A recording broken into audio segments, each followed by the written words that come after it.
"I know how to play the harmonica," said the poor girl. The host laughed, but everyone stood and applauded. Emily Johnson clutched the rusty harmonica to her chest as she waited in the registration line for the American Stars show. Her legs trembled so much she had to lean against the wall of the studio's cold corridor. Other contestants around her chatted excitedly, dressed in flashy clothes and carrying expensive instruments that gleamed under the lights. It was then that the production coordinator passed by with a clipboard, looked her up and down, and asked with some impatience what she would do on stage.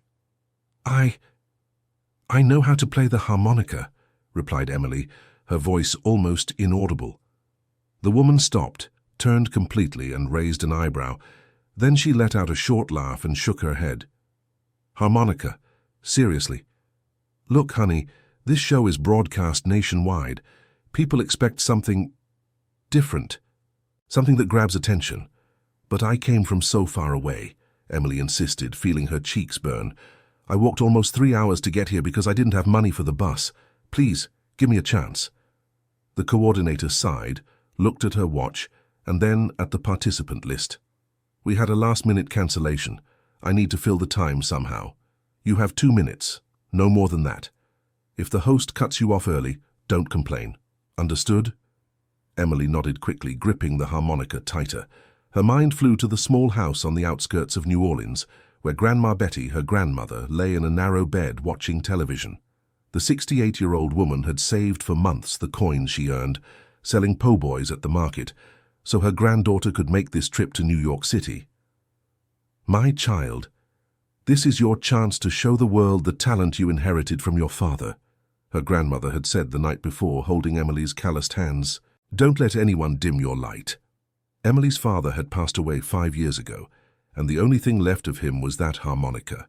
A simple instrument, nothing special in appearance, but it held within it all the memories of afternoons playing in the backyard, the songs that accompanied modest meals, the joy that existed even when there was no food on the table. Now, sitting on a cold bench backstage of the country's biggest talent show, Emily wondered if she had been crazy to believe that a poor girl from the Louisiana countryside could have any chance there. Around her, she saw an opera singer adjusting a silk dress, a magician reviewing elaborate tricks, a dance group with coordinated costumes. "Next, Emily Johnson," shouted a production assistant. She stood up, her legs still shaky, and walked down the dark corridor leading to the stage. The noise of the audience grew louder. There were over 300 people waiting to be entertained. The stage lights were so intense she had to blink several times as she entered. Ryan Cooper, the most famous host on American television, stood center stage in his extravagant purple suit and light pink cowboy hat. He was 32, with perfectly styled hair, a trimmed beard, and a smile too white to be real. His fame had grown in recent years precisely for being cruel to bad contestants, creating viral moments on social media. When Emily approached timidly, Ryan looked her up and down. She wore a simple red dress that Grandma Betty had sewn from scraps, worn sandals, and her hair was tied in a messy bun. The harmonica in her hands looked even older under the professional lighting. "And you are?" asked Ryan, bringing the microphone closer. "Emily Johnson, sir." "Sir?" he repeated, making an exaggerated face for the audience, who laughed. "She called me sir." "Folks, do I really look that old?" More laughter. Emily bit her lower lip, wishing she could disappear. "And what are you going to do for us today, Emily?" "I'm going to play harmonica." There was a brief silence before Ryan let out a loud, theatrical laugh. He turned to the audience, pointing at the instrument in her hands. "Harmonica! Look, everyone, she brought a harmonica," he mocked. "This looks like it was fished out from the bottom of a river, or maybe it was found in the trash." The audience laughed again, but some people seemed uncomfortable. Emily felt her eyes burn but blinked quickly to hold back the tears. She couldn't give up now, not after everything she'd been through to get there. "Where are you from, Emily?" "From New Orleans, Louisiana." "Ah, a Louisiana girl." Ryan made a dramatic gesture. "And tell me something. How much did you pay for this wonderful instrument? About $5 at a flea market?" Emily took a deep breath. Her fingers gripped the harmonica so hard they turned white. "This harmonica was my father's," she replied softly, but the microphone picked up every word. Was? Ryan raised his eyebrows, but before he could make another comment, the production coordinator signaled from the side of the stage. He rolled his eyes. All right, let's see what you can do with it. But I'm warning you now, if it's bad, I'll stop you midway, got it? I won't waste our audience's time. He walked away and sat in the judge's chair, crossing his legs with an air of absolute boredom. The other two judges, a veteran singer named Patricia Williams and a music producer named Michael Turner, watched with neutral expressions. Emily closed her eyes for a moment. She thought of Grandma Betty watching from the small room's television, probably with her hands together in prayer. She thought of her father, of the sunny afternoons when he taught her every note, every technique, every secret of that instrument that many looked down upon, but that he loved with all his soul. She brought the harmonica to her lips. Her hands were shaking so much that the first notes came out crooked, out of tune. Ryan made an exaggerated face, putting his hands over his ears theatrically. Part of the audience laughed.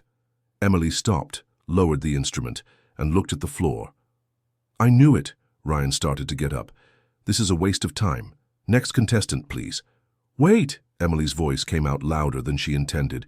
Please, just one more chance. I was nervous. Let me try again. Ryan stopped mid-movement, surprised by her insistence.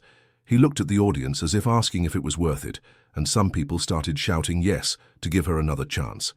He sighed dramatically. Fine. 30 more seconds, but if it's bad again, you run out of here. Deal? Emily nodded. This time she didn't close her eyes. She looked directly at the main camera, imagining she was looking at Grandma Betty. She took a deep breath, cleared her mind of all the mean comments, all the laughter, all the pressure. In that moment it was just her and the music. When she started playing for the second time, something changed. The notes flowed clean and clear, filling every corner of the studio. It wasn't a well-known song, but rather a composition she had created herself over the years. A melody that spoke of longing, of struggle, of hope that stubbornly refuses to die even when everything seems lost. Dear listener, if you're enjoying the story, please take a moment to like and especially subscribe to the channel. It really helps us who are just starting out, now continuing. Emily's technique was impressive. She mastered complex bends, perfect vibratos, and could produce sounds that few professional harmonica players could achieve. Years of solitary practice in the simple backyard, while Grandma Betty sewed clothes for others, had transformed that shy girl into an exceptional musician. The first person in the audience to react was a grey-haired lady in the third row. She brought her hand to her chest and her eyes began to shine with tears. Emily Johnson's music was touching something deep, something words could never reach. It was the story of an entire lifetime of hardships told in musical notes. Ryan Cooper, who had sat back down with his arms crossed and a bored expression on his face, began to notice that something was different. The audience had fallen completely silent. There were no more laughs or whispers. Everyone was hypnotized by the performance. Patricia Williams, the veteran singer who had seen thousands of shows throughout her 40-year career, sat up straighter in her chair. Her experienced eyes recognized the raw talent, the genuine emotion emanating from that girl. She discreetly wiped away a tear that escaped. Michael Turner, the music producer known for his relentless demands, dropped the pen he was using to take notes and leaned forward. He had worked with the greatest musicians in the United States and knew when he was witnessing something special. Emily continued playing, completely immersed in the music. She no longer saw the cameras, no longer heard the cruel thoughts echoing in her mind. There was only her father's harmonica and the memories flowing through it. She remembered the last time she saw him, days before he left, when they played together a song he had composed especially for her. "My daughter, you have a gift," he had said, with that gentle smile that lit up his whole face. "One day, when I'm no longer here, you will use this gift to take our music to places I could never go. Promise me you'll keep playing." She had promised, and even after he was gone, even when the household bills were so tight there was barely anything to eat, even when Grandma Betty fell ill and the medicine cost more than they had, Emily never abandoned the harmonica. She played for her grandmother on difficult nights. She played for herself when loneliness closed in. She played to keep alive the memory of that man who had taught her that music can be the bridge between suffering and hope. The music reached its climax. Emily incorporated an advanced technique called overblow, producing notes that normally wouldn't be possible on a common diatonic harmonica. The sound rose, pure and crystal clear, echoing off the studio walls like a cry of freedom. That's when Ryan Cooper, the cynical host who had mocked her minutes before, felt something break inside him. He had built his career on being cruel, creating viral moments at the expense of innocent people's humiliation. But that music was wrenching from him an emotion he had buried long ago. He remembered his own poor childhood in rural Kentucky, when he was just a dreamy boy who wanted to be a singer.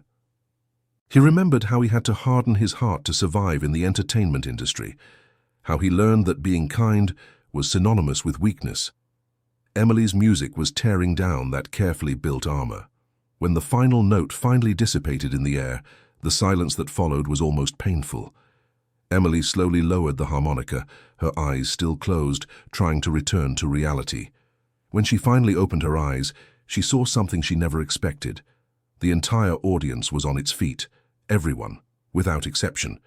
And these weren't just polite applause. People were clapping fervently, some were crying openly, others were shouting words of encouragement. The sound technician, a 50-year-old man who had worked on the show for a decade, was wiping his face with his shirt sleeve. Patricia Williams was the first judge to stand up. She pressed the golden button in front of her, which meant maximum approval. Michael Turner did the same immediately after. Both applauded with genuine smiles on their faces. All eyes turned to Ryan. He remained seated for a few more seconds, processing the whirlwind of emotions consuming him. Then, slowly, he stood up. His hands trembled as he pressed his golden button. And when he began to applaud, tears were streaming down his face. Emily looked at it all in disbelief. Could it be real? Or was it one of the dreams she sometimes had, waking up later in the hard bed of the small house in New Orleans? Ryan picked up the microphone and walked over to her. The audience gradually fell silent, waiting for his words. He stopped right in front of Emily, looked into her eyes, and to everyone's surprise, including his own, he slightly bent his knees in a small bow. His voice faltered. He cleared his throat and tried again. I need to apologize, not just to you, but to everyone watching. What I did today was unforgivable. I judged you by your appearance, by the simplicity of your instrument, and I almost deprived the world of hearing something so pure and true. The audience erupted in applause again. Emily blinked rapidly, trying to process it. This is, without a shadow of a doubt, one of the most touching performances I have ever witnessed on this stage, Ryan continued, his voice now firmer but still choked up. And I've been hosting this show for 7 years. You don't just play the harmonica, Emily, you tell stories, you touch people's souls. Patricia Williams picked up her microphone. Honey, in 40 years of my career I've seen a lot, but what you just did here was magical. Not in a fantasy sense, but in the truest sense of the word. You transformed suffering into beauty. That's what great artists do. Michael Turner nodded vigorously. Emily, I want to say something very clear. You have an exceptional talent. The technique you demonstrated there, those advanced techniques, many professional harmonica players can't do them. Where did you learn all this? My father taught me, Emily replied, her voice still trembling. He played harmonica since he was a child.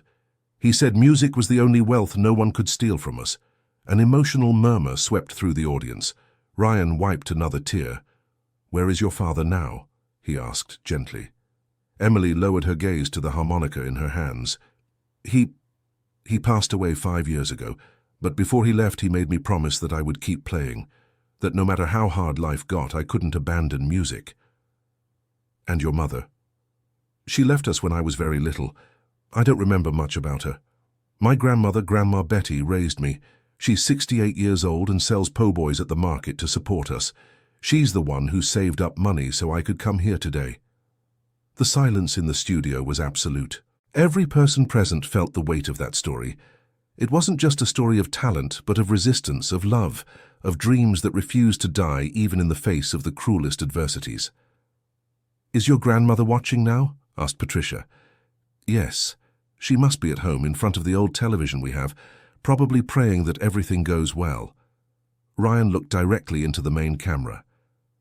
"Grandma Betty, if you're watching us, I want you to know that you've raised an extraordinary artist, and I promise here in front of millions of people that I will do everything in my power to ensure your granddaughter's talent is recognized as it deserves." The audience erupted in applause once more.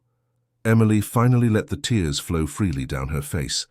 They weren't tears of sadness, but of relief, of gratitude, of hope. Backstage, the production coordinator who had been so dismissive of Emily now watched the monitors with her hands over her mouth.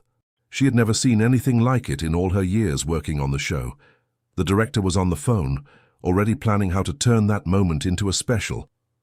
"Emily," Michael Turner stepped forward, "I want to talk with you after the recording. I have some contacts in the music industry who need to hear what you can do.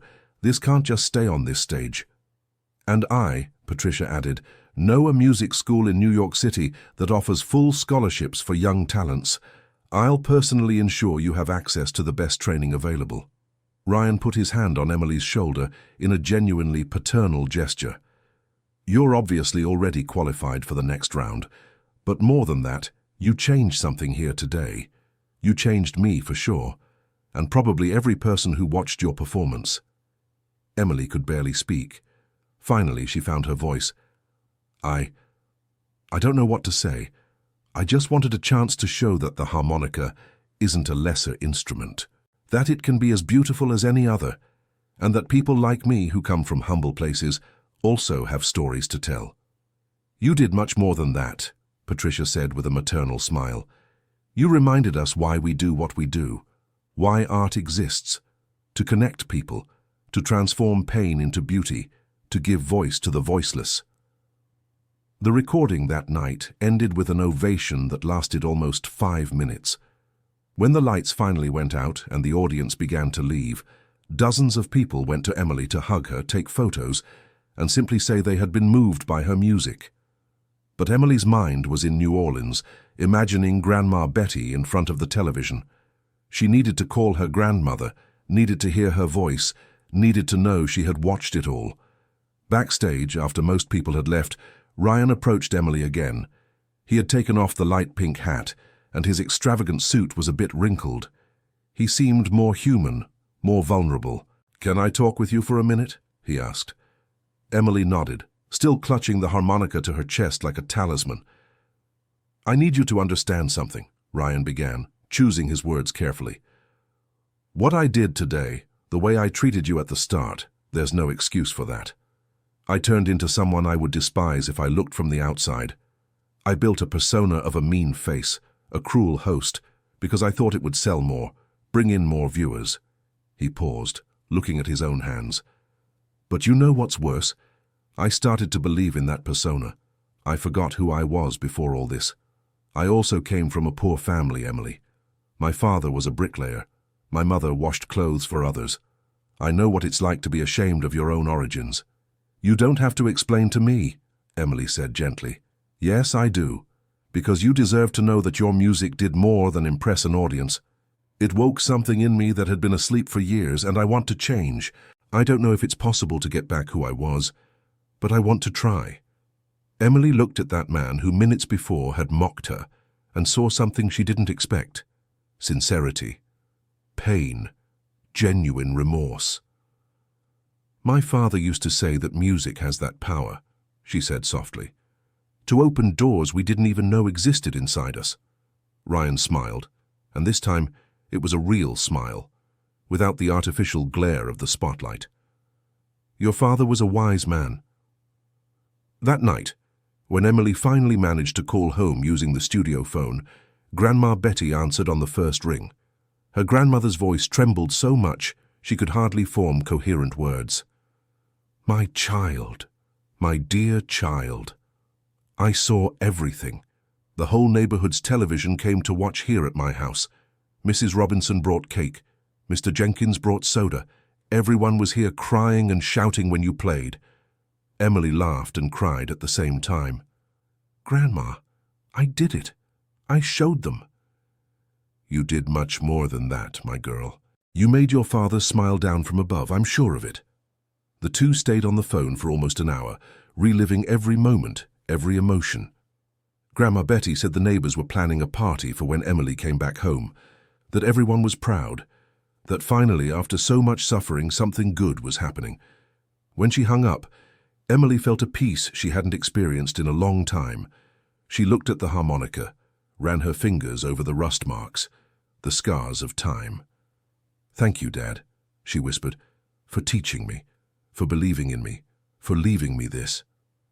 But Emily's journey was just beginning, and the path ahead would be filled with challenges she couldn't even imagine yet. In the weeks following her performance on American Stars, Emily's life changed in ways she never could have predicted. The video of her performance went viral on social media. In 3 days, it already had over 20 million views. In a week, it passed 50 million. People didn't just watch. They shared, commented, created their own versions of the song. Professional musicians from across the United States analyzed her technique in reaction videos, impressed by the level of skill she demonstrated. Some even publicly admitted they couldn't perform certain techniques that Emily had executed.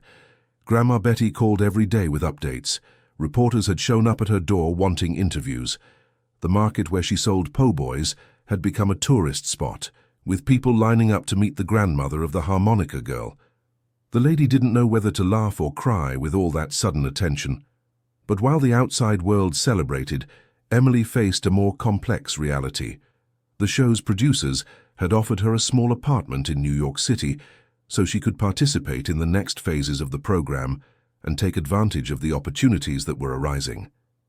It was a simple studio, but for someone who had always shared a tiny room with her grandmother, it felt like a palace. The problem was the loneliness.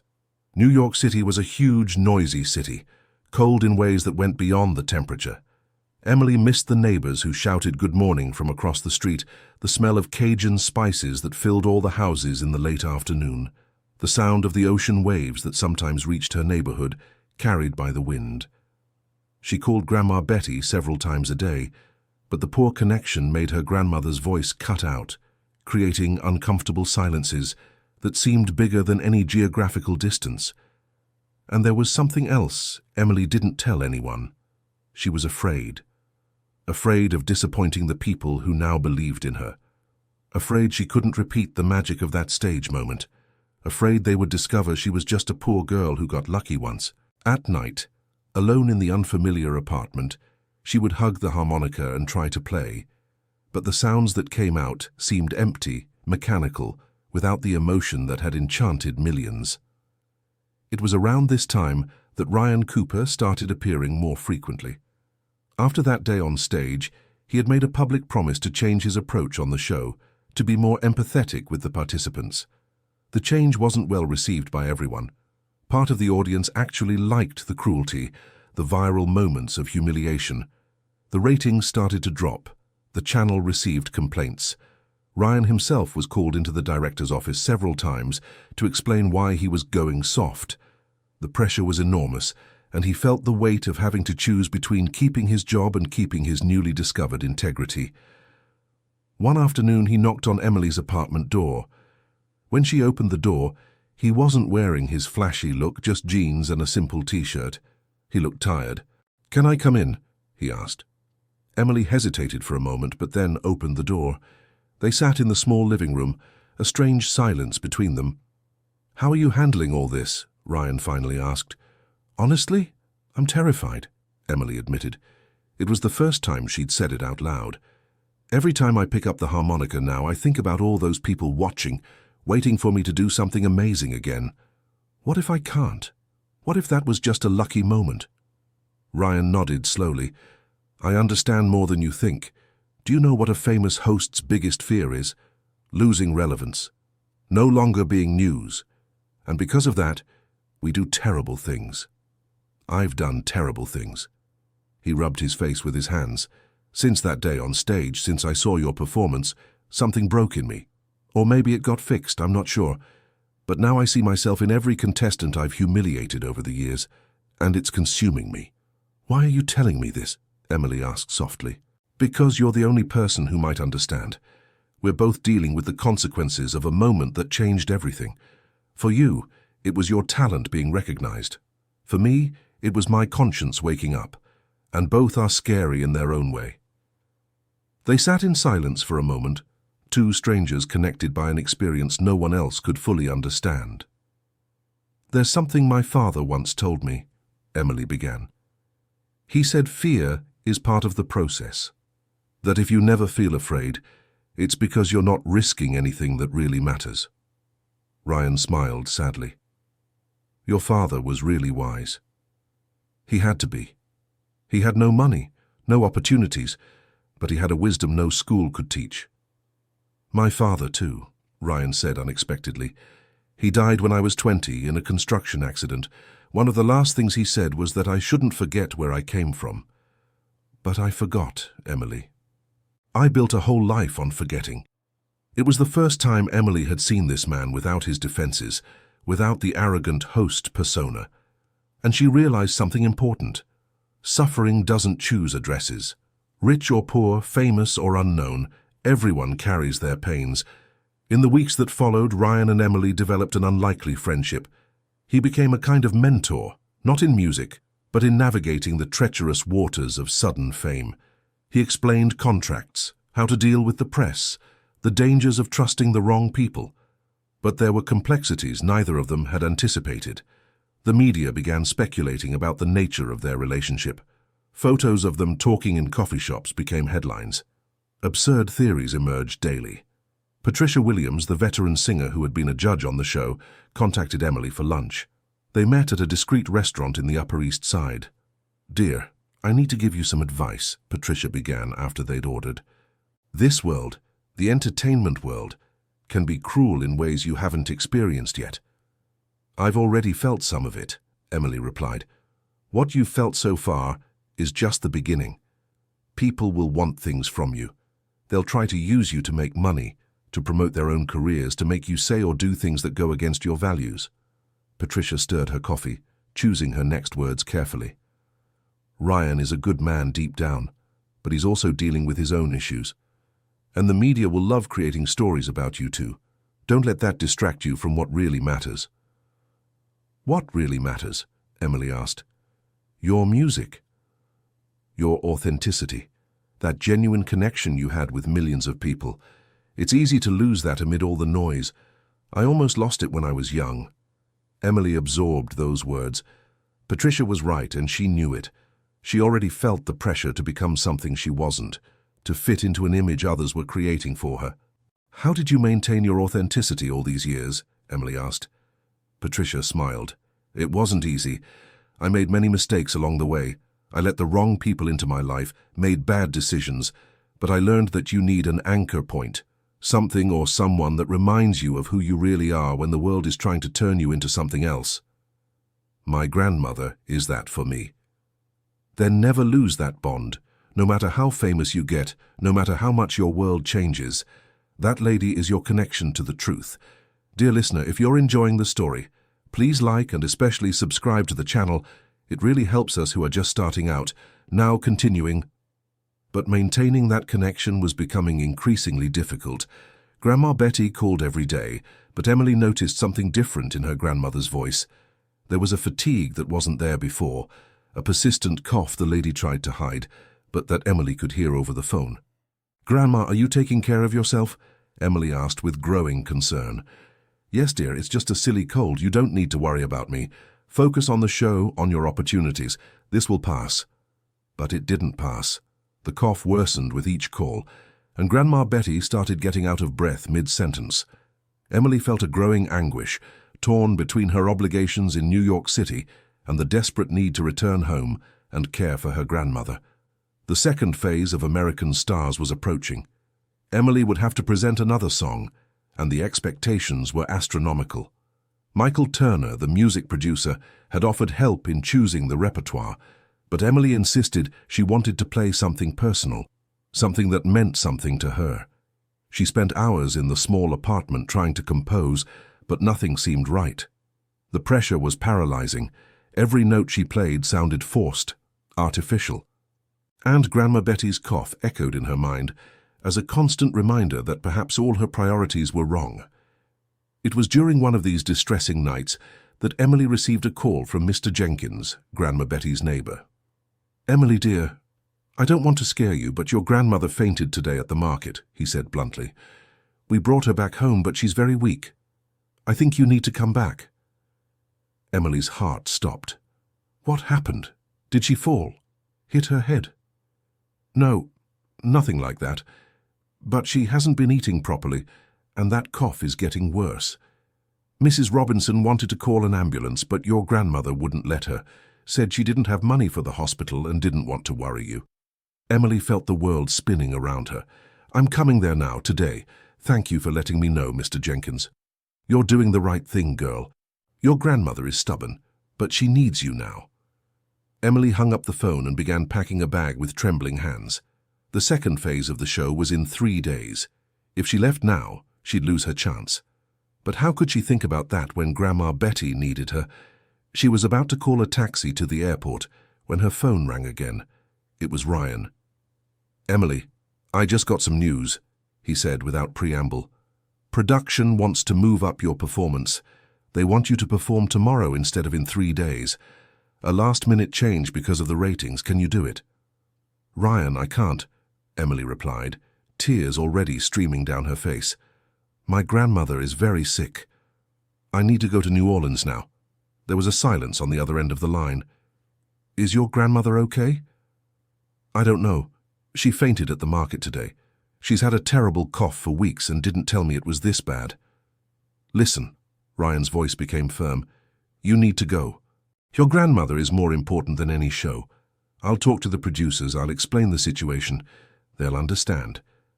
And if they don't, what if they disqualify me? Then let them disqualify you. There are things more important than fame, Emily. You taught me that."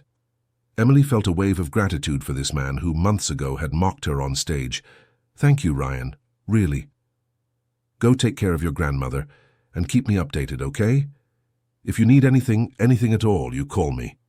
Emily took the first flight to New Orleans. The trip seemed to last an eternity. She clutched the harmonica to her chest the entire way, as if it could somehow protect Grandma Betty.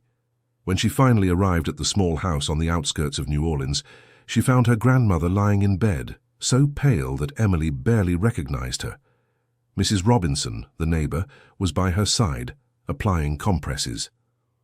"Oh, my dear, I'm so glad you're here," Mrs. Robinson said with relief. "Your grandmother isn't doing well. The fever won't break." Emily knelt beside the bed and took her grandmother's hand.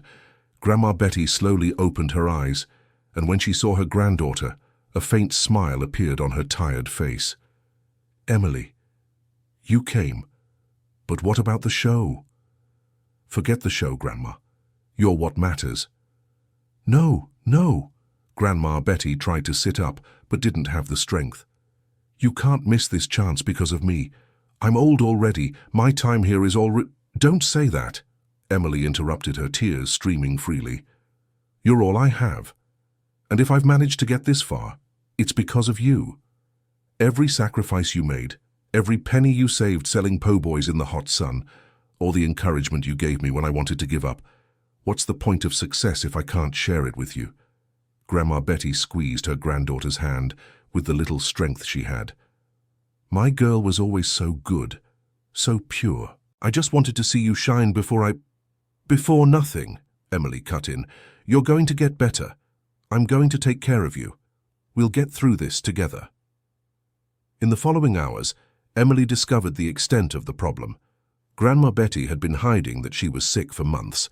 She had a lung infection that hadn't been treated because she refused to spend money on doctors when she could use that money to help Emily. Her grandmother's stubbornness, which had always been her strength, was now putting her life at risk.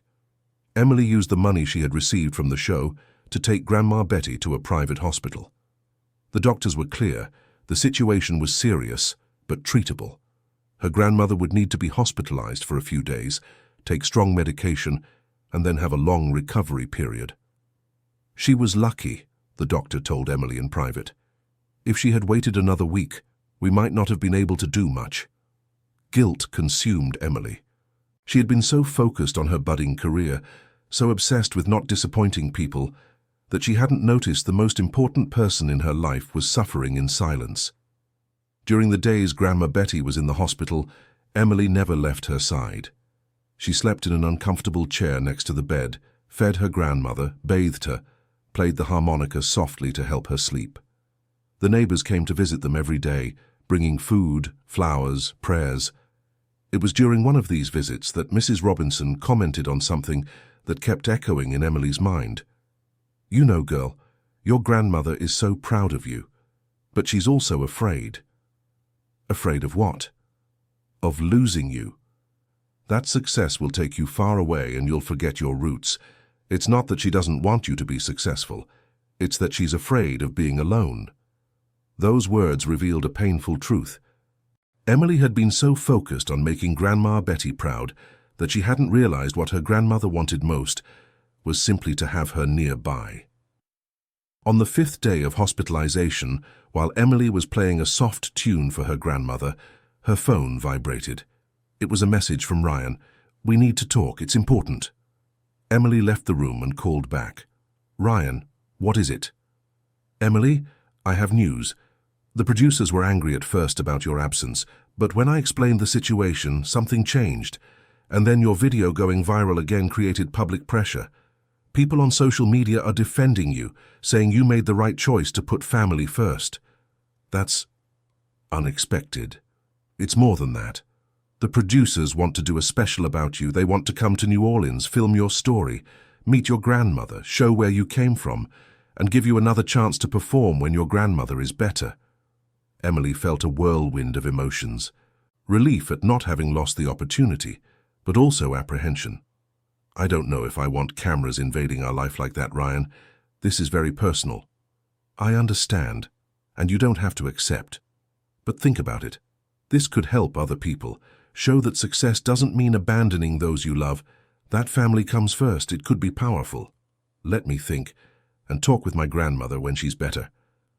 In the following days, Grandma Betty began showing clear signs of improvement. The fever went down, the cough lessened, and she even managed to eat some gumbo that Emily made with the nurse's help. But the experience had changed something between them. One afternoon, when they were alone in the room, Grandma Betty held Emily's hand more tightly. "My dear, I need to apologize to you." "Apologize for what, Grandma?" "For not telling you I was sick, for being stubborn, for almost ruining everything because of my silly pride." "Grandma—" "No, let me speak," Grandma Betty insisted.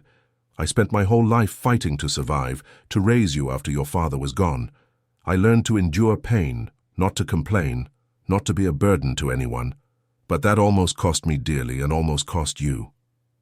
Tears rolled down the elderly woman's wrinkled face. "I was so afraid of holding you back, of being the reason you couldn't fly, that I ended up becoming exactly that. Forgive me." Emily hugged her grandmother with all the care. "There's nothing to forgive, Grandma. We both learned something from this. I learned that success means nothing if I can't share it with those I love. And you learned that asking for help isn't weakness, it's love. When you came back to take care of me, leaving everything there in New York City, I understood one thing," Grandma Betty said. "I raised you right, taught you the right values. And now I can die in peace knowing that—" "No dying, Grandma," Emily interrupted. "You're going to live many more years. You'll see me do many concerts. You'll meet great-grandchildren, God willing. This story is far from over." Grandma Betty laughed, a weak but genuine laugh. "Great-grandchildren? You don't even have a boyfriend, girl." "One problem at a time, Grandma." They laughed together, and in that moment of lightness, Emily felt something had healed between them. Not just Grandma Betty's physical illness, but something deeper, an emotional wound that neither of them knew existed. When the day finally came for Grandma Betty to be discharged from the hospital, half the neighborhood was waiting at the door with a surprise party. Colorful balloons, food, music. People had come together to celebrate not just the recovery of Emily's grandmother, but also the pride they felt at having a rising star coming from among them. Mr. Jenkins made a small speech. "Grandma Betty and Emily are the example we need. Of family, of love, of not forgetting where you came from even when the world is calling you away. And we're here to say that no matter how famous you get, Emily, you'll always be our girl. The girl who grew up playing in these streets, who helped her grandma carry pots to the market, who played harmonica in the backyard while we drank beer on the sidewalk. People applauded and cheered. Emily felt her heart so full it could burst.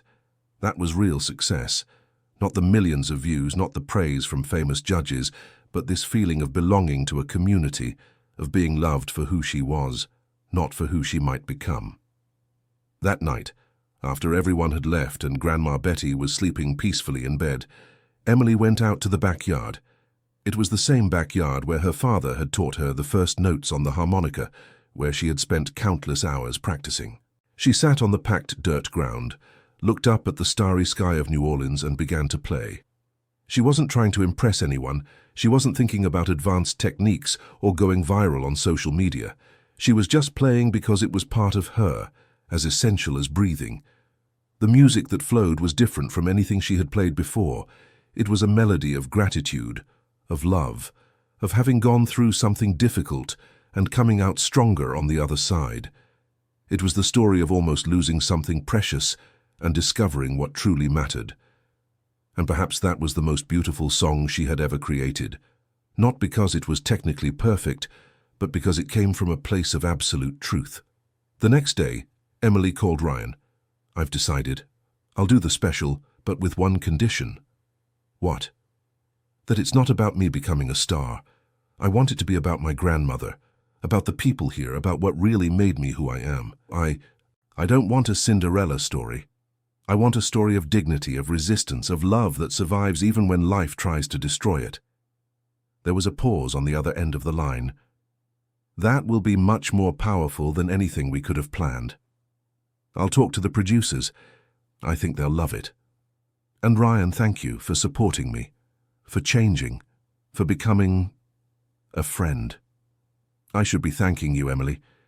You gave me something I had lost a long time ago. Perspective. You reminded me why I got into this business in the first place. It wasn't for fame or money. It was because I believed entertainment could make a difference in people's lives." 2 weeks later, the American Stars production team arrived in New Orleans. But it wasn't the huge, invasive crew that Emily had feared. It was a small group, led by a director named Catherine, a woman in her early 50s who had made documentaries about American popular culture. "Emily, I'm not interested in creating exploitative melodrama," Catherine explained in the first meeting.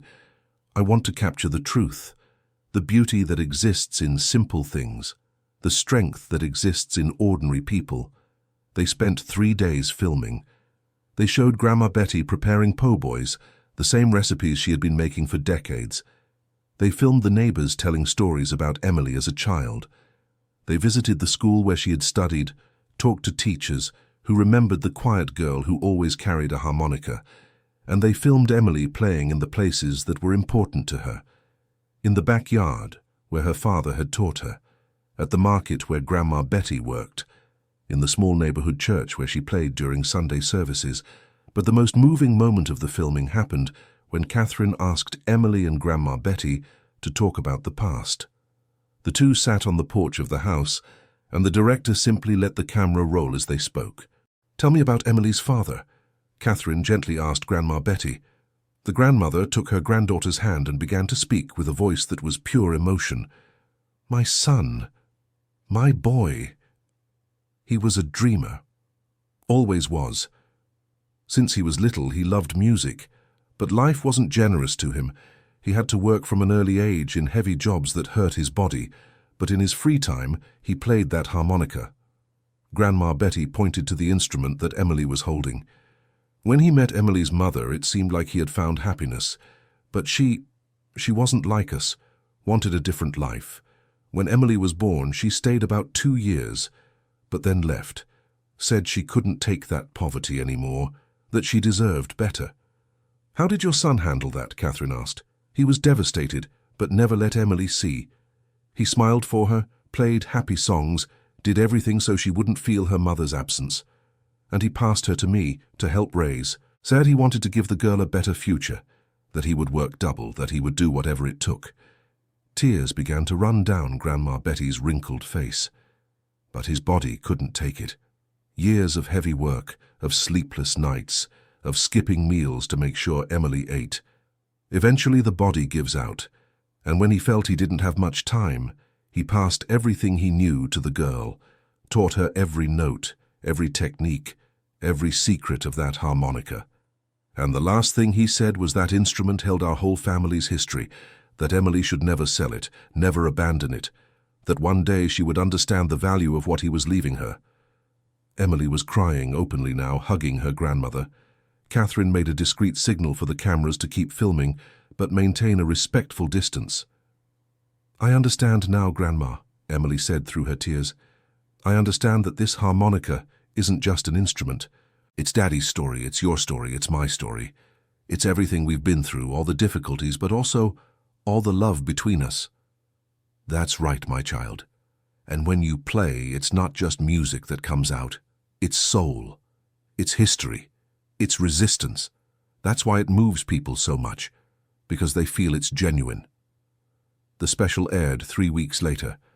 Catherine had edited it brilliantly, alternating interviews with footage of New Orleans, the humble neighborhood, people working in the streets. And at the end there was Emily's new performance. This time, she wasn't on the big stage of American stars.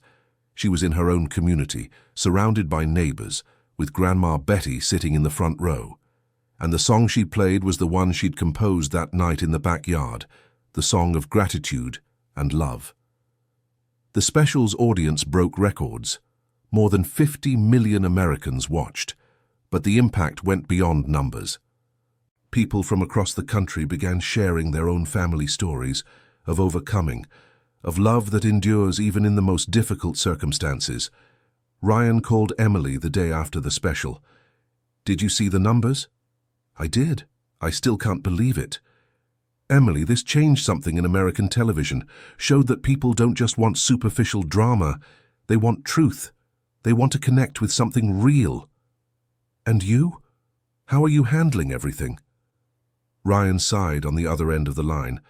"I'm in transition. Decided I won't do the old style of hosting anymore. Don't want to be known as the guy who humiliates people for ratings. It'll be hard. I might lose my show, but I prefer that to losing my soul." "I believe in you, Ryan. You've really changed. People will see that." Dear listener, if you're enjoying the story, please take a moment to like and especially subscribe to the channel. It really helps us who are just starting out now continuing. But the changes in Emily's life were just beginning. Michael Turner, the music producer, kept his promise to introduce her to important people in the industry. She started receiving offers from record labels, invitations to perform at major events, and opportunities for concerts. The problem was that Emily didn't know how to navigate that world. Every contract she received seemed full of legal traps she didn't understand. Each offer came with conditions that looked good on the surface, but hid problematic clauses. It was at this moment that Patricia Williams reappeared in Emily's life. "Honey, you need someone to watch out for you in this shark-infested world," Patricia said during a video call. "I've seen many bright talents get exploited because they had no one to protect them." "But I don't have money to pay for a lawyer or manager," Emily admitted. "You don't need to. I'll help you. I know trustworthy people who can review your contracts, who can advise you without trying to take advantage. Consider this my contribution to ensuring what happened to me when I was young doesn't happen to you." Emily felt a wave of gratitude. Patricia didn't have to do this. She was an established star, had countless commitments, but was willing to dedicate time to help a girl she'd just met. "Why are you doing this for me?" Emily asked. Patricia stayed silent for a moment, her eyes shining with distant memories. "Because when I was your age, nobody did this for me, and I made mistakes that cost me dearly. I signed terrible contracts, trusted the wrong people, let myself be exploited. It took me years to regain control of my own career." She leaned closer to the camera. "But also because I see something special in you, Emily. It's not just your musical talent, it's your integrity, your kindness, your genuine connection to your roots.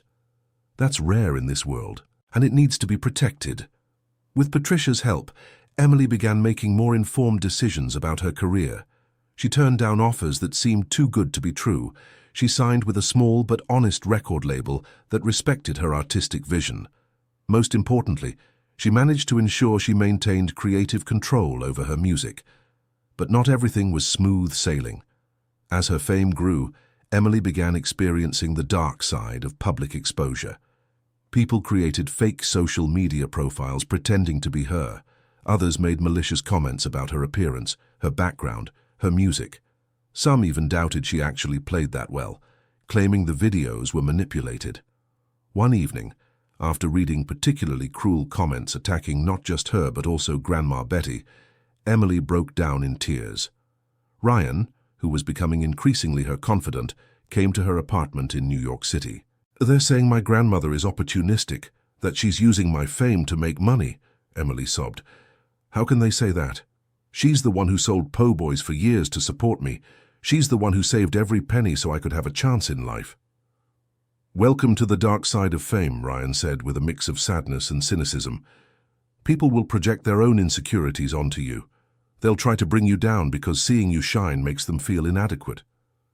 "How do you deal with it?" "Honestly, badly.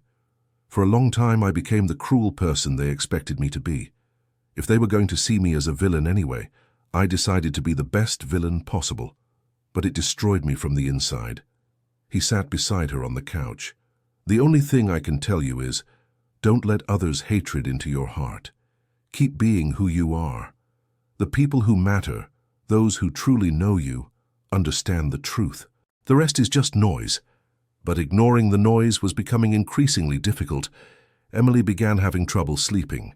She developed anxiety every time she needed to perform in public, and worse, she started questioning whether it was worth continuing down that path. It was Grandma Betty, with her simple but profound wisdom, who brought perspective. "My dear, let me tell you a story," her grandmother said during one of their phone conversations. "When I was young, I worked cleaning houses for rich people, and I had one employer who was especially cruel. She made me redo the work multiple times, even when it was perfect, just to humiliate me. She said I was stupid, that I'd never amount to anything in life. I didn't know that, Grandma, because I never told you. But you know what I learned? That her opinion didn't define who I was. I knew my worth. I knew I worked properly, that I supported my family with dignity. And in the end, she died alone and bitter. While I have you, I have neighbors who love me. I have a life full of genuine affection." Grandma Betty paused. "What I'm trying to say is, unhappy people try to make others unhappy too. But you don't have to let them. You know who you are. I know who you are. The people who love you know. And that's all that matters." Those simple words brought a peace that Emily hadn't felt in weeks. She realized she was giving too much power to strangers who would never truly know her, and she decided she wouldn't do that anymore. At her next public performance, on the American Stars show, where she would finally participate in the second round, Emily took the stage with renewed confidence.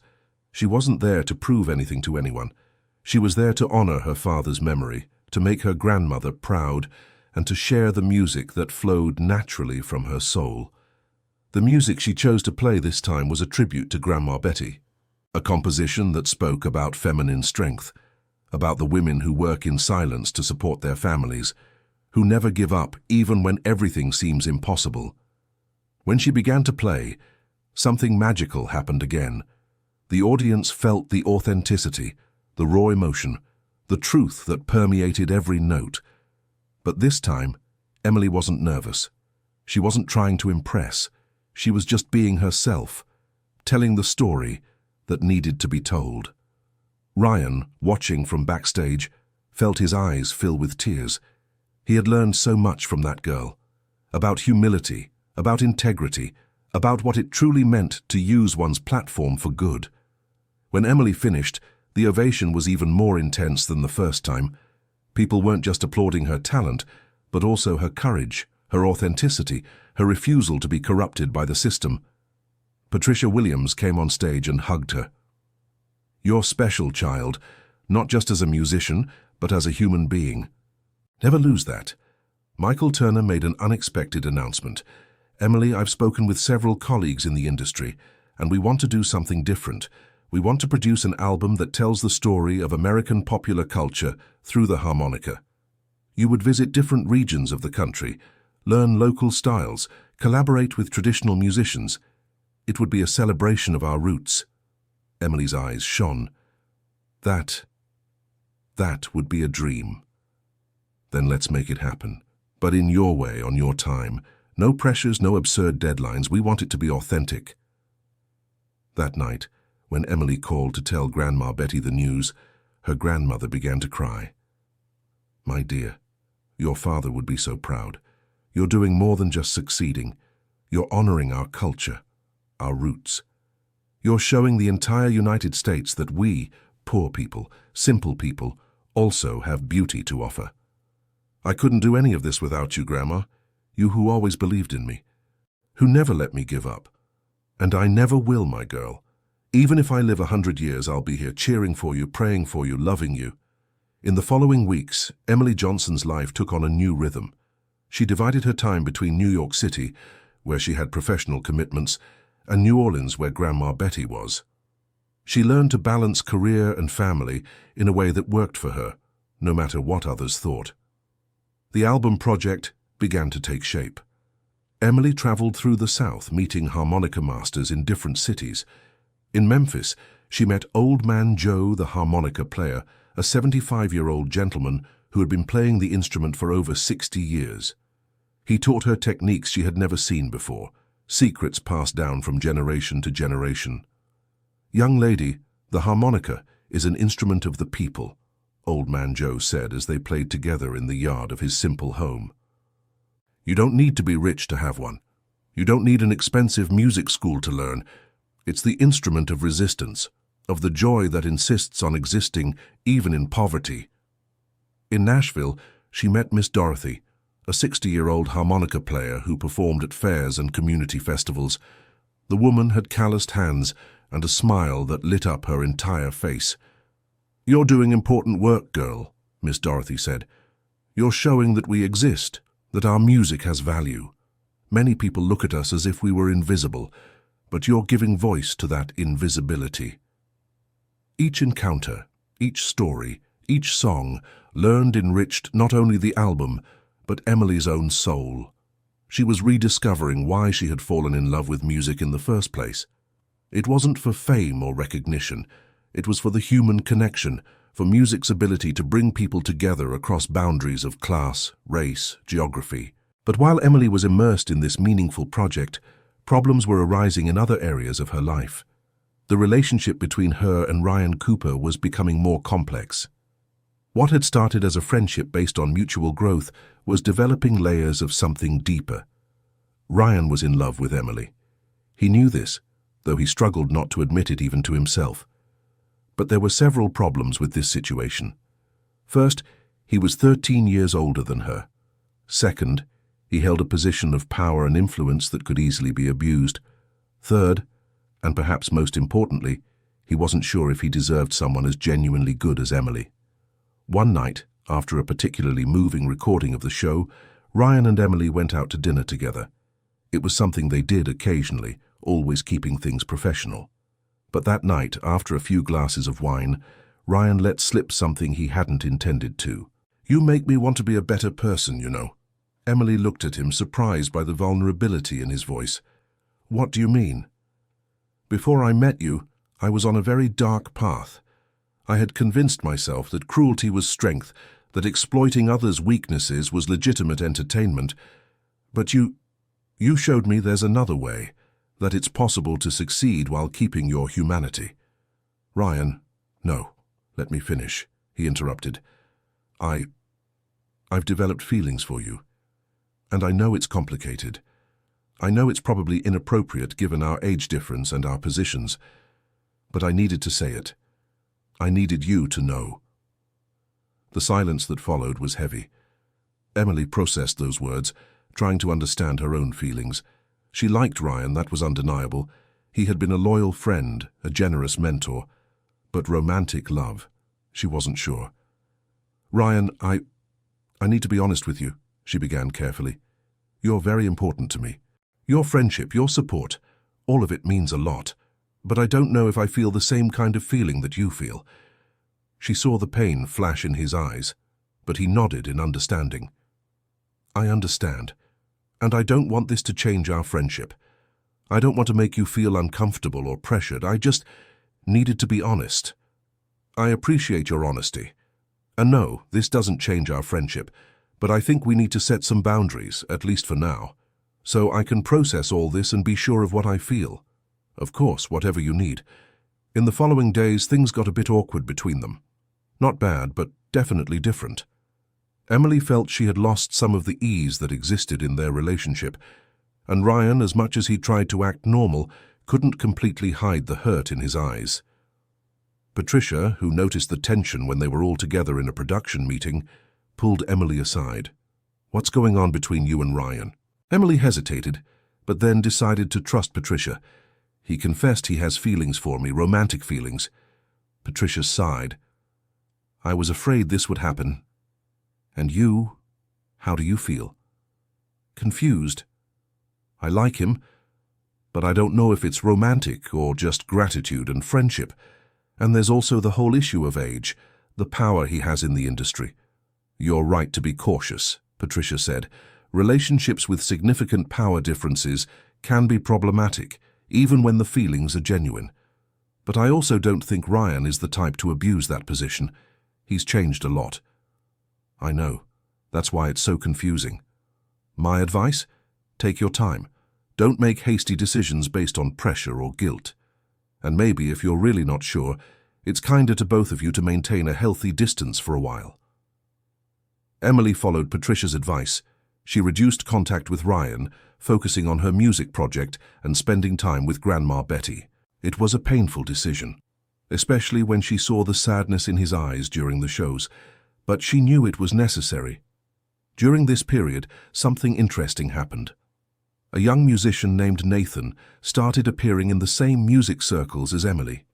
He was 23, played guitar, and was working on a project about Southern music. They met for the first time at a festival in Memphis. "You're Emily," Nathan said with a wide smile. "Man, I watched your performance like 20 times. That changed my perspective on American music." "Really?" Emily laughed. "What do you do?" "I play guitar mostly. But I'm researching regional styles, trying to incorporate traditional elements into contemporary compositions, kind of like what you're doing with the harmonica." They started talking about music, and hours passed without them noticing. There was an ease between them, a connection based on shared passion for art and American culture. Nathan wasn't famous, didn't have power or influence. He was just a musician trying to find his way, just like Emily. In the days following the festival, they stayed in touch. They exchanged messages about songs they discovered, artists they admired, about their projects. And gradually, Emily realized she felt excited whenever the phone rang and it was him. When she told Grandma Betty about Nathan, her grandmother gave a warm laugh. "Ah, so now I understand. You were confused about Ryan because your heart already knew about something else. It's not like that, Grandma. Nathan is just a friend. For now. But I recognize that tone in your voice. It's the same tone your father used when he talked about your mother in the beginning, before everything went wrong." Emily stopped, processing that. "But what about Ryan? He was so good to me, helped me so much. I feel guilty for not returning his feelings." "My dear, you owe nothing to anyone when it comes to love. Ryan is a good man, and I'm sure he'll find the right person for him. But that person isn't you, and that's okay. Better to be honest now than to live a lie to avoid hurting." Those words brought clarity to Emily. She needed to have one final conversation with Ryan to definitively establish the boundaries of their relationship. It wouldn't be easy, but it was necessary. They met at a discreet cafe in New York City. Ryan looked tired, as if he hadn't slept properly in days. "How are you?" Emily asked gently. "Surviving. The show is going well, the ratings are good with the new approach, but personally, it's been difficult." "Ryan, I need to talk to you about us." He nodded, preparing for what was to come.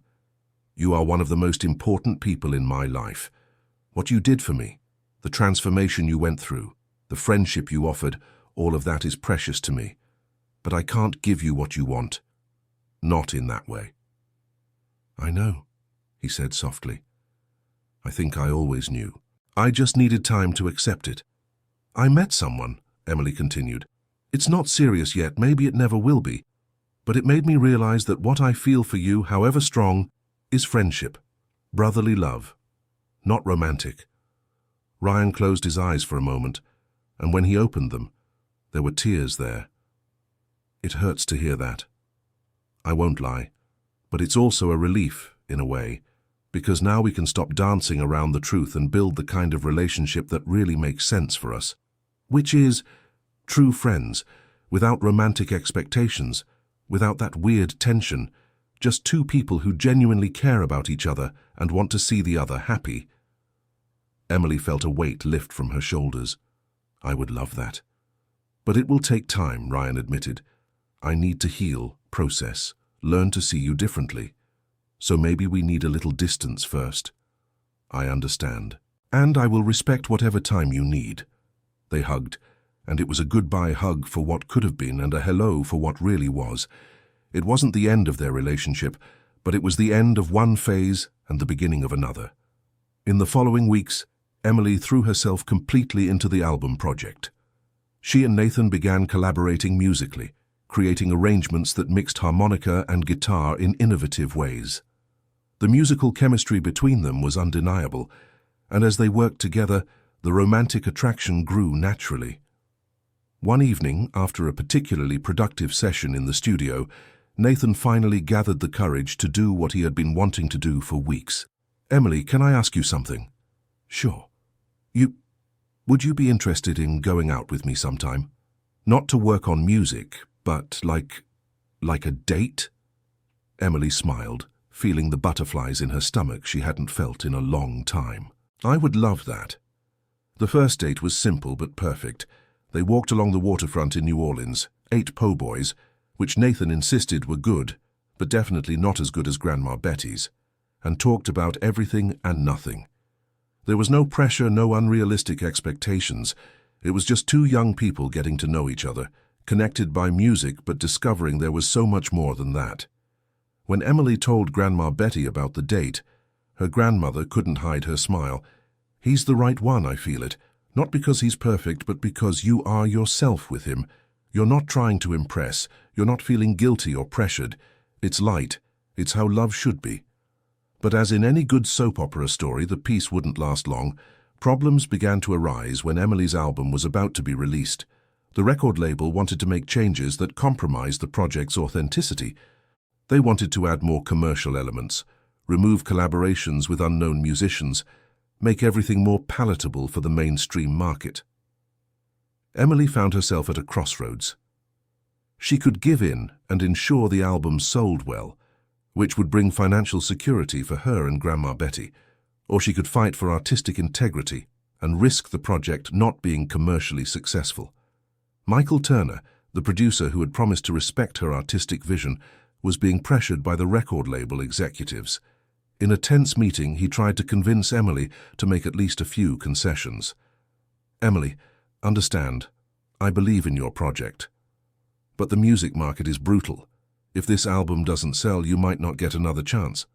And if I compromise my vision now, what does that say about me as an artist? Emily replied. All my success so far has come from being authentic, from refusing to compromise. Why should that change now? Because one thing is being authentic on a TV show. Another thing is trying to sell an album in a saturated market. Patricia, who was present at the meeting as Emily's advisor, intervened. Michael, you know she's right. And if we force this to be something it's not, it will lose exactly what makes it special. The discussion went on for hours.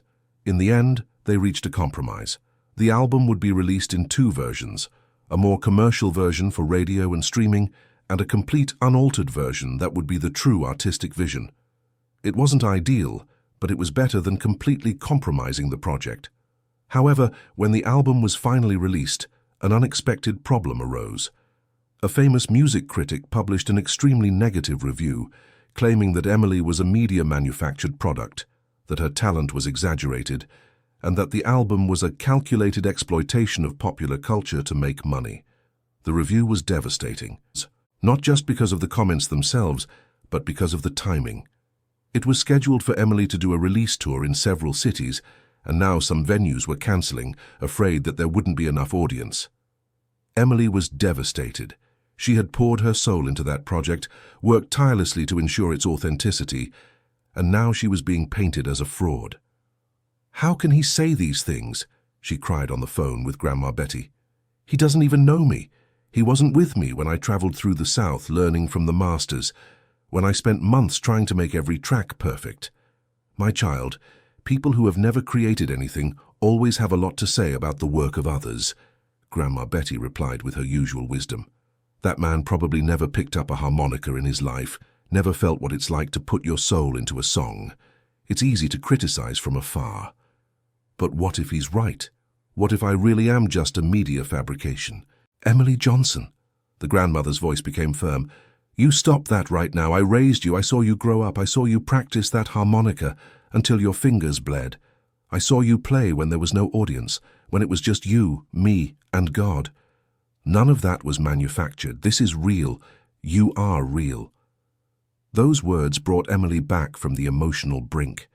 She realized she was giving too much power to the opinion of someone who didn't know her. Yes, he had a big platform, but that didn't make his opinion more valid than that of the thousands of people who had been genuinely touched by her music. Nathan, who was with her when she received the news of the negative review, offered a different perspective. "You know what this means? That you're relevant enough for important people to spend time talking about you. If you were insignificant, he wouldn't have even bothered to write anything." That's a very optimistic way of looking at things. Maybe, but it's also true. And you know what would be the best response to this criticism? What? Prove him wrong. Not with words, but with actions. Make your tour amazing. Show in every performance that what you have is real. And that's exactly what Emily did. The launch tour started in New Orleans, naturally. The venue was modest, a concert hall that held 300 people. But every ticket was sold, and there was a huge line of people who couldn't get in. Grandma Betty was in the front row, wearing a new dress that Emily had bought for her. Next to her were all the neighbors who had supported Emily from the beginning. Mr. Jenkins, Mrs. Robinson, dozens of familiar faces that represented home, love, belonging. When Emily took the stage that night, she wasn't nervous. She was home, surrounded by people who loved her unconditionally, and the music that flowed from her was pure magic. She played the tracks from the album, but also improvised, told stories between songs, invited Nathan to join her on a few numbers. The show wasn't technically perfect. There were a few wrong notes, some off-key moments, but it was authentic. It was real. It was exactly what it needed to be. At the end, after the third round of applause, Emily grabbed the microphone. "I want to thank each and every one of you for being here today, especially for being here after that awful review came out," she said, and the audience laughed. "Because your presence reminds me of something important, that what matters isn't what critics say, but the real connection we make with people." She pointed to Grandma Betty. "That lady right there is my grandmother. She raised me, taught me everything about resistance and dignity. And you know what she told me when I was crying about the review? She said that people who've never created anything always have a lot to say about other people's work." The audience erupted in applause and cheers of support. "So, this one is for her, for my father who taught me to play, and for every person who refuses to let others define their worth. This is called Resistance." The song she played was one of the most powerful tracks on the album, a celebration of the strength in ordinary people, in those who work hard, in those who love fiercely, in those who refuse to be broken by circumstances. The video of that performance was posted on social media and went even more viral than her first video on the show. Millions of views, thousands of comments from people sharing their own stories of resistance. And suddenly, the negative review became irrelevant, buried under an avalanche of genuine support. The critic who had written the negative review never published a retraction, but also never mentioned Emily in his writings again. Some interpreted this as a tacit admission that he had been wrong. Others thought he had simply realized that criticizing her only made her more popular. The tour continued with growing success. Each city was a new adventure, a new chance to connect with people through music. Nathan traveled with her, and their relationship grew naturally and healthily. There was no drama, no complicated games. It was just two people who genuinely liked each other, supporting each other's dreams. Ryan, who had kept his distance as promised, reappeared a few months later. He was different, lighter, more genuinely happy. He revealed that he had started therapy to process his issues with fame, power, and relationships, and that he was in a good place emotionally. "I wanted to thank you," he said when they met for coffee, "for being honest with me, even when it hurt. That forced me to do some inner work I'd been avoiding for years." "How are you?" "Better, much better actually, and I met someone." Her therapist, ironically, someone completely outside the entertainment industry. She's making me question everything I thought I knew about myself. In a good way. Emily smiled genuinely. "I'm happy for you, Ryan. Truly. And you and Nathan, how are things?" "Good. Really good. It's easy. In the best sense of the word. That doesn't mean we don't have challenges, but we face them together." "That's how it should be," Ryan said. "And look, I know I was a bit intense with you.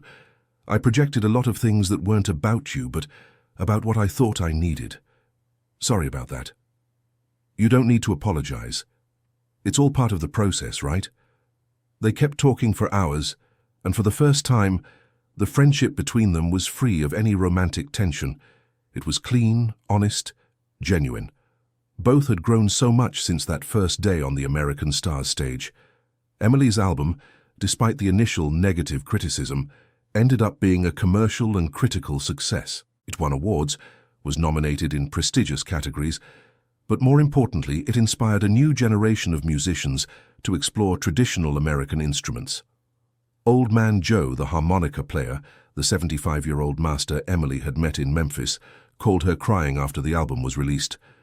"Girl, you have no idea what this means for us. For decades I played harmonica at fairs, at country parties, and people treated me like second-class entertainment. But now, after your success, young people are seeking me out wanting to learn. The harmonica is getting the respect it always deserved." That touched Emily more deeply than any award could. Her success wasn't just about her. It was opening doors for others. It was changing perceptions. It was elevating an art form that had been marginalized. But in the midst of all this success, Emily never forgot her priorities. Every month, she returned to New Orleans and spent at least a week with Grandma Betty. She helped her grandmother at the market, which now had huge lines of tourists wanting to meet the grandmother of the harmonica girl, played in the backyard like in the old days, visited the neighbors. On one of these visits, Mrs. Robinson pulled Emily aside. "You know, girl, there's something I always wanted to tell you but never had the courage." "What is it, Mrs. Robinson?" "Your mother. I knew her. She lived here in the neighborhood for a while when you were a baby." Emily froze. She rarely thought about her mother, the woman who had abandoned her when she was just 2 years old. "And what was she like?" "Complicated. Very young, very dreamy, but not in the good way of dreaming. She thought she deserved a life she wasn't willing to work for. She wanted luxury, glamour, but had no patience to build it." Mrs. Robinson sighed. "When she left, everyone was sad for your father, but some of us secretly felt relief, because she wasn't good for him, and definitely wouldn't have been good for you. Your grandmother was the one who really raised you with real love. Why are you telling me this now?" "Because I saw in the news that she's trying to get in touch with you, and I didn't want you to be fooled by fake regrets or empty apologies. Some people don't change, Emily, and you owe nothing to someone who abandoned you." Emily felt a whirlwind of emotions. She didn't know her mother was trying to contact her. Probably messages that had been filtered by her team, protecting her from exactly this kind of situation. When she questioned Patricia about it later, the veteran singer confirmed. "Yes, she tried to contact you several times. Michael and I decided not to bother you because it seemed like obvious opportunism. But if you want to meet her, we can arrange it." "No," Emily said firmly. "I don't want to. The woman who deserves to be called mother is already in my life. Grandma Betty is all I need in that regard." That decision, although difficult, brought a peace to Emily. She was refusing to let the past define her, choosing instead to honor those who had truly been present in her life. The months passed in a sequence of performances, recordings, and precious moments with the people she loved. Nathan had become a constant presence in her life, and the two began discussing plans for future musical projects together. One afternoon, while sitting on the porch of Grandma Betty's house, her grandmother made a casual observation that changed everything. "You two are so good together. You remind me of your father and mother in the beginning, before things got complicated." Emily and Nathan exchanged glances. It was the first time Grandma Betty had compared them to a couple so directly. "Grandma, are you giving us your blessing?" Emily joked. "More than that. I'm saying that when the time is right, you two should build a life together. It doesn't have to be now, it doesn't have to be tomorrow. But it will happen, that I know, and when it does, I'll be here cheering." The conversation stayed in Emily's mind for days. She was still only 20 years old. There was so much ahead, so many dreams to fulfill. But for the first time, she could envision a future that included not just a career, but also love, family, maybe even children she could teach to play harmonica, like her father had taught her. The climax of Emily's journey came unexpectedly. She received an invitation to perform at the opening ceremony of one of the biggest music festivals in the United States. It would be broadcast live to millions of people and feature internationally renowned artists. It was the ultimate recognition, the confirmation that she wasn't just a temporary sensation, but a legitimate artist who had earned her place through talent and dedication. The preparation for that performance was intense. Emily rehearsed tirelessly, wanting every note to be perfect. But the night before the big day, while alone in her hotel, she was overcome by overwhelming anxiety. What if she disappointed everyone? What if that big stage, that massive audience, was too much for her? What if she froze like she had on that first day at American Stars? She called Grandma Betty, desperate to hear her grandmother's comforting voice. "Grandma, I'm so scared. Tomorrow is the biggest day of my career, and I can't stop thinking about everything that could go wrong." "My child, let me tell you a secret," Grandma Betty replied with that calm only she had. "Your father got nervous every time he was about to perform, every time without exception. And do you know what he did?" "What?" "He remembered why he started playing in the first place. It wasn't for fame, it wasn't for money. It was because music made him feel alive. It made him forget all the hardships, all the suffering. For a few minutes when he was playing, he was completely free." The grandmother paused emotionally. "So tomorrow, when you step onto that stage, forget the audience, forget the cameras. Close your eyes and play for your father. Play for me. Play for that girl from New Orleans who had a dream, and let the rest take care of itself." Those words were exactly what Emily needed to hear. The following night, when she stepped onto the huge festival stage, surrounded by cutting-edge technology and world-famous artists, she remembered her grandmother's advice. She closed her eyes, brought the harmonica to her lips, and played. She played with all her heart, with all her soul, with everything she was. And when she opened her eyes in the middle of the song, she saw something magical happening. The audience wasn't just watching, they were participating. Some people were crying, others were dancing, others were simply there, completely present in the moment. And on the giant screen, she saw Grandma Betty's face, who had been brought to the festival as a surprise, crying with pride. When the song ended, the ovation was deafening. But the most meaningful moment came later, backstage, when she could finally hug her grandmother. "You did it, my girl," Grandma Betty said through tears and laughter. "You took everything life threw at you, all the no's, all the poverty, all the suffering, and turned it into art, turned it into hope. Your father is smiling down from above, I know that. None of this would be possible without you, Grandma. Everything I am, everything I've achieved, is because you never gave up on me, never let me give up on myself. And I never will give up. Even if I live 100 years, I'll be here, cheering for you, loving you." In the months that followed that epic show at the festival, Emily's career reached heights she could never have imagined. International invitations started coming in. An American record label wanted to produce an album. There were proposals for documentaries, books, even a movie about her life. But Emily, always grounded thanks to Grandma Betty's teachings, approached each opportunity with caution. She accepted some, refused others, always evaluating whether the project aligned with her values, respected her roots, and was something that would make her proud in the future. Nathan proposed on a simple afternoon in the backyard of Grandma Betty's house, in the same spot where Emily's father had taught her the first notes on the harmonica. There were no grand gestures or extravagant declarations. Just him, kneeling on the bare ground, with a simple ring and a smile full of true love.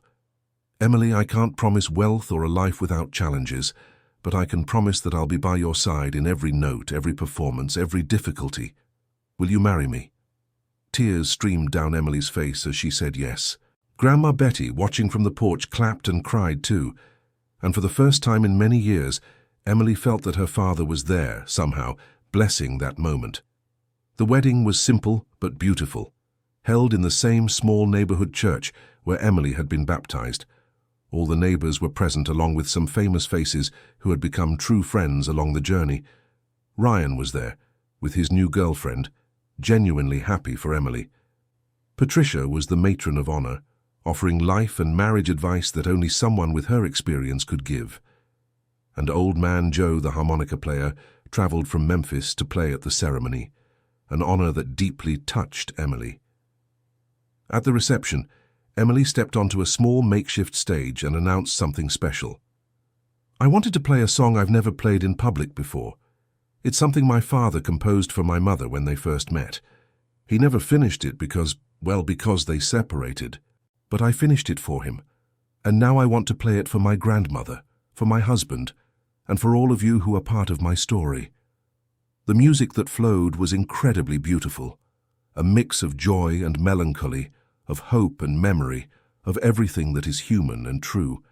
And when it ended, there wasn't a dry eye in the hall. The following years brought more successes, more challenges, more growth. Emily and Nathan recorded several albums together, creating a unique style that mixed harmonica and guitar in innovative ways. They had 2 children, whom they taught to love music from a very young age. Grandma Betty, who lived to be 83, had the privilege of meeting her great-grandchildren and seeing them learning to play harmonica with their mother. When she finally rested, it was in peace, knowing she had fulfilled her mission, raising a strong, talented, and principled woman. Emily's legacy went beyond her music. She established a foundation that provided musical instruments and free lessons for children from underprivileged communities. She worked tirelessly to ensure that no talented child missed opportunities because of poverty. Ryan, who had become a true friend, helped promote the foundation on his show, which had transformed into a platform for the genuine celebration of diverse talents. 15 years after that first day on the stage of American Stars, Emily Johnson returned to the show, but this time not as a participant, but as a special mentor, helping young talents navigate the complicated waters of fame while maintaining their integrity. In an interview on that occasion, the interviewer asked about her journey. "Emily, looking back at that 19-year-old girl who stepped onto this stage with an old harmonica, what would you say to her?" Emily thought for a moment, tears shining in her eyes. "I would say, thank you. Thank you for not giving up when he laughed. Thank you for being brave when you had every reason to be afraid. Thank you for honoring Daddy's memory and never forgetting where you came from. And most importantly, thank you for believing that an old harmonica in the right hands can change the world." And did it? Did it change the world? Maybe not the whole world, but it changed my world. And from the comments I still receive to this day, it changed many people's worlds too. In the end, maybe that's what matters. Not changing everything for everyone, but making a genuine difference in the lives of a few. The camera then captured a perfect scene, Emily picking up the same old rusty harmonica, her father's harmonica, and starting to play. The song that came out was the first one she had played on that stage 15 years earlier. The song that had changed everything. But now, the song carried additional layers of meaning. Every note contained stories of overcoming, of love, of losses and gains. It was the soundtrack of a life lived with purpose, of choices made with integrity, of success defined not by numbers but by true impact. In the audience, an 18-year-old watched with tears in his eyes. He held an old harmonica, very similar to Emily's. After the show, he would approach her and say that her music had inspired him not to give up on his own dream. And so the cycle continued. The music, the love, the resistance, the hope, all perpetuating through generations, through stories, through simple notes played on humble instruments that carry within them the power to transform lives. End of story. And you? What did you think of this journey? Did Emily make the right choice by prioritizing family and authenticity over easy fame? Share your experiences of overcoming in the comments. If you or someone you know has faced prejudice for pursuing a dream considered lesser, tell your story. Leave your like if this narrative touched your heart, and subscribe to the channel for more moving stories about resistance, love, and the triumph of the human spirit. Your company on this journey means everything to us.